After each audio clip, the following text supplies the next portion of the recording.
Principles for Success, an ultra mini-series adventure in 30 minutes and in 8 episodes. Episode 6, Your Two Biggest Barriers. I can't tell you which path in life is best for you because I don't know how important it is for you to achieve big goals relative to how important it is for you to avoid the pains required to get them. This is the courage I spoke of earlier, and we each have to feel these things out for ourselves.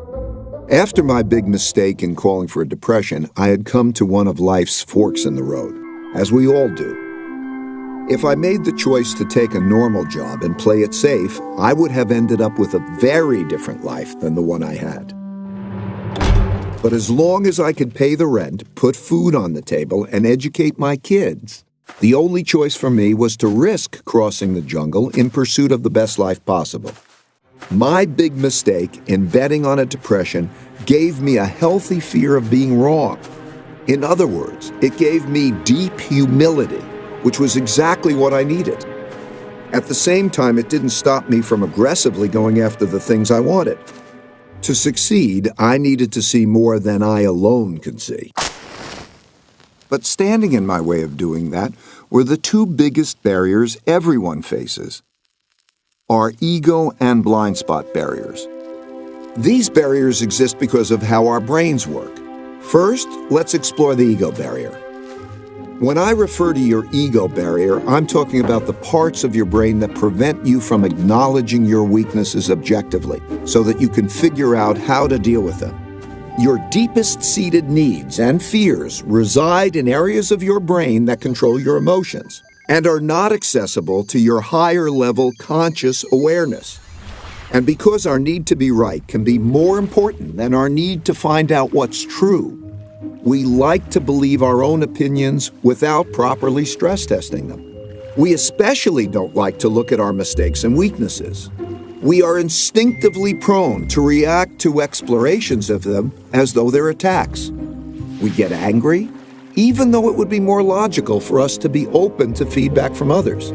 This leads to our making inferior decisions, learning less, and falling short of our potentials. The second is the blind spot barrier. Everyone has blind spots. The blind spot barrier is when a person believes he or she can see everything. But it's a simple fact that no one alone can see a complete picture of reality. Naturally, people can't appreciate what they can't see, just as we all have different ranges for singing, hearing pitch, and seeing colors. We have different ranges for seeing and understanding things. For example, while some people are better at seeing the big picture, others excel at seeing details.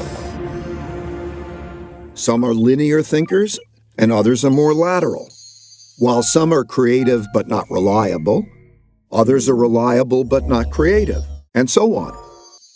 Because of how our brains are wired differently, everyone perceives the world around them differently. By doing what comes naturally to us, we fail to account for our weaknesses, and we crash. Either we keep doing that or we change.